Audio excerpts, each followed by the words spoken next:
Dear students, welcome you all for the 11th and 12th session of Chapter 3 Human Resource Management. In this session, we are going to discuss induction and recent trends in selection. So this is my presentation for this video.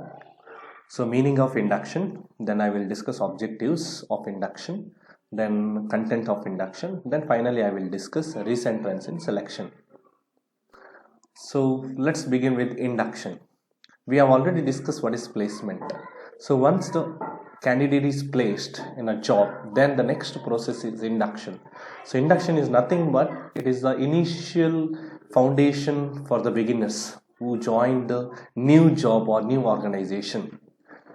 So an employee needs to be familiarized about organization goals, objectives, policies, procedures, rules, organizations, regulations, etc.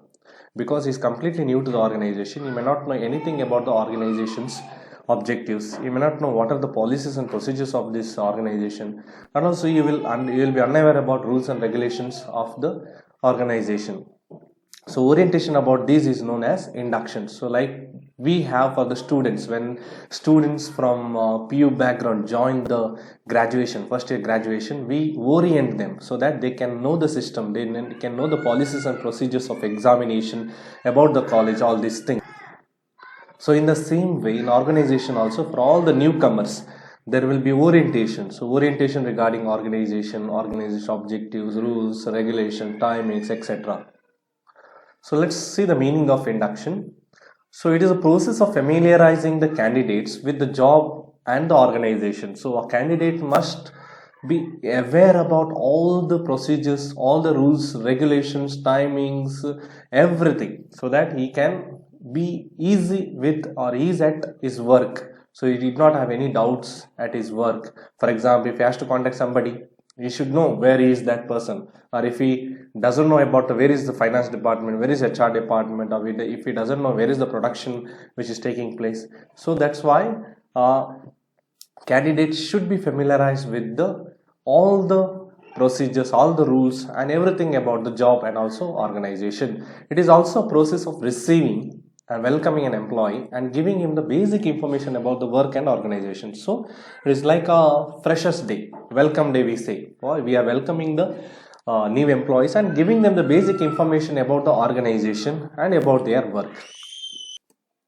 Now let us discuss the various objectives of induction.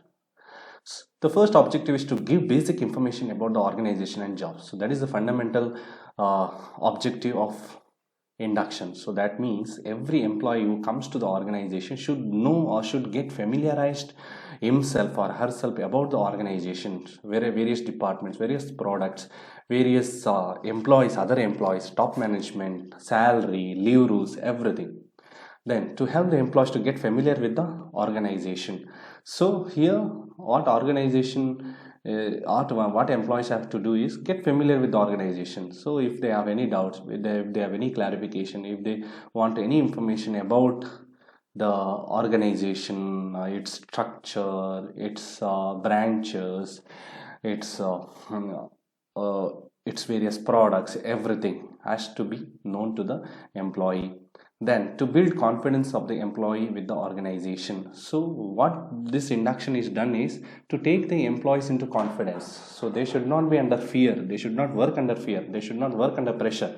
So when you are there with your family, then there is no tension. But when you are there with someone or some families with whom you do not know, with whom you are not familiar, you don't feel like be there with them.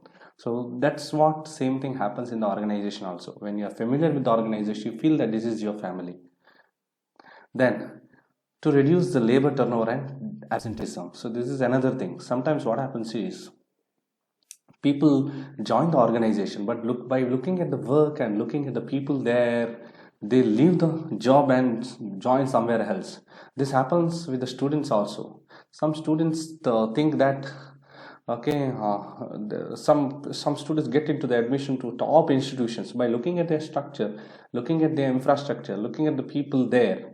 They feel that we were somewhere outside the world, and they leave that college and join somewhere else. Okay, this is what happens when the employees are not familiarized with the organization.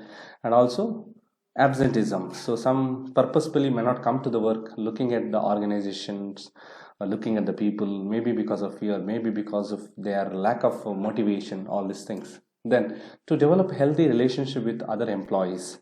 So in order to, if you know all the employees in the organization, it is very easy for you to have a good relationship with other employees also. You can contact them at any time, you can contact them for the how the work should be done, you can contact other employees for various other information. So it creates a healthy relationship. Then to develop sense of belongingness and loyalty.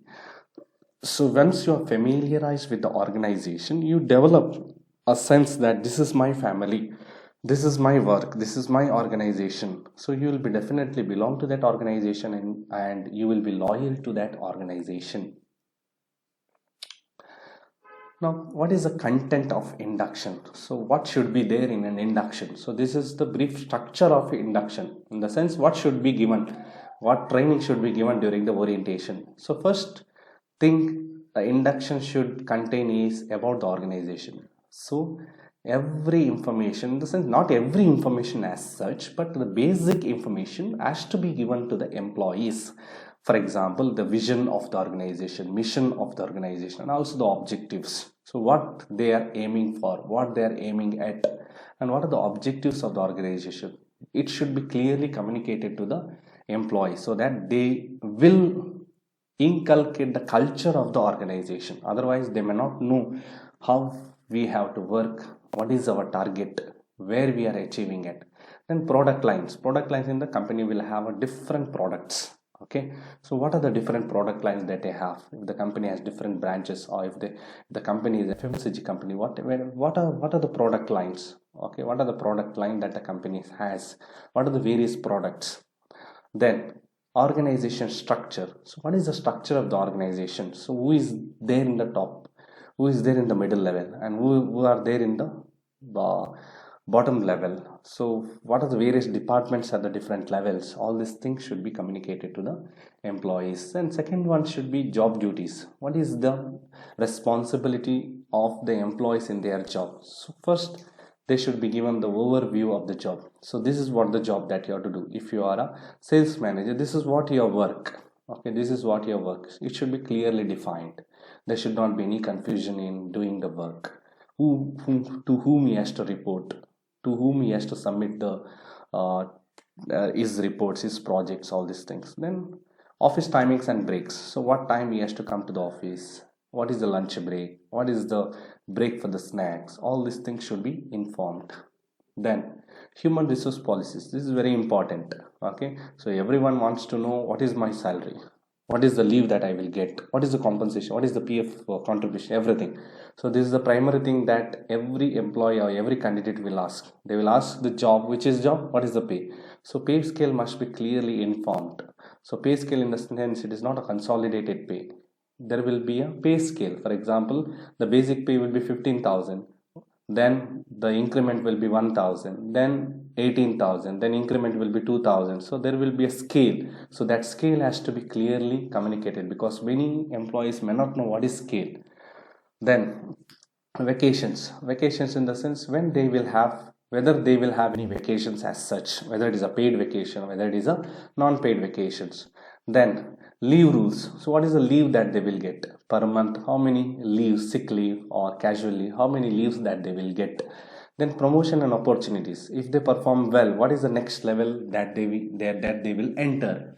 So that has to be clearly communicated. So when will be the promotion, after which year, or whether promotion is based on the year of experience or whether it is based on the targets that they achieve. Then training and development. So what and all training that they will have to attend. See, employees, see, once you join the organization, there will be a career development and also individual developments.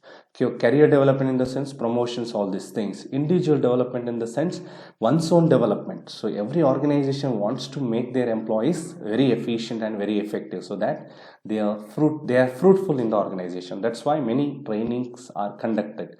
Then the next one is employment benefits. So employment benefits in the, what are the benefits that they will get from the organization? Maybe provident fund, maybe insurance benefits, or maybe retirement benefits, or maybe any other benefits that they will get, gratuity or pension, all these things. So that also should be communicated to the employees.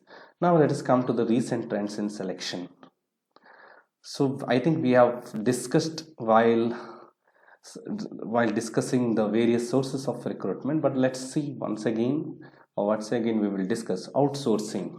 Okay, the recently this is the hot discussion topic, outsourcing. Every organization go for outsourcing. So what is this outsourcing? So outsourcing means, here outsourcing actually means you are giving the job to a third party to do it instead of doing it within the organization. So that's what happens in BPOs or many organizations in the outside countries, outside world. They will not do the basic level job. So what they do is they outsource to developing countries like India and other countries, so where there is a plenty of human resource. So that's what happens in India. We have a lot of outsourcing jobs, so that's why there is increase in employment, but at a cheaper rate, so salary will be very less. So but in outsourcing, in recruitment selection means, here instead company recruiting and selecting the employees, what they do is they will give that job to a third party which is outside the organization. So there will be some HR consultants, HR firms. Their job is to recruit the employees and give that employees to the company. So company will send the specifications that we want this kind of employees. So these employees list will be sent to the outsourcing firms, and firms will recruit on behalf of the employee organization. And once they are recruited and selected, the final list will be sent to the organization. So here the organization is free from the job of recruitment and selection, so they can save a lot of expenses which is incurred to recruitment and selection. So that is outsourcing. Second one is employee poaching. This we have already discussed. So buying a talent rather than developing it. So instead of developing, as I said in my previous slides, individual development. Instead of you develop a human resource in the organization, you buy a human resource which is already developed in the similar organization or competitive organizations. So here recruiting a person already working with another reputed company. So that means he is already developed, he is already experienced, he has all the skills in the same or different industry, by giving him an attractive package better than the current package. So he will come, he will leave the job there whenever he will get the better package. So that is employee poaching and riding. So this is a practice which is followed by many companies now. Then e-recruitment. So this is also I have discussed. E-recruitments means online recruitment. So instead of the company giving advertisements in newspapers, all these things, the company can go and recruit them through websites. They can ask them to apply for the job through online, and online only they can screen it, and final selected candidates can be interviewed through online. Everything is done through online. So they can give the advertisements in social media, Facebook, YouTube channels, all these things. Even they can also do this task of recruitment selection through some already professional websites. For example, Monster Job, Times Job, all these websites, what they do is they will have the database of all the prospective candidates, and they can recruit for the company. Then talent network. So it is a group of interconnected people with similar professional skills. The network will invite the people to join. So there are a lot of networks, associations we say. See, for example, medical doctors, there is a All India Medical Association. If we say about chartered account, there is a Chartered Accountants Association. If we say that there is a accounting, there is a Accounting Association. So there is a professional groups. So for the company it is easy for recruitment. If they want some engineers, they can directly contact the engineering group association, engineering talent network. If they want some unskilled, they have labor unions and other labor contractors, they can directly contact, because they have similar type of workers. Then application tracking system. So application tracking system is a software. What it does, it's a system that enables the electronic handling of recruitment and hiring needs. So here company will not do physically the tracking of the application. Everything is done online. Okay, so you have to apply, So once you apply, you will get the application ID and all these things, passwords. So once you get the password, application ID, then your screening will be done, screening of the application. Then you will be called for online test. So after online test, you will be again shortlisted for interview. Again, it is done through online. Everything is done online. So that is application tracking system. So it can be accessed online.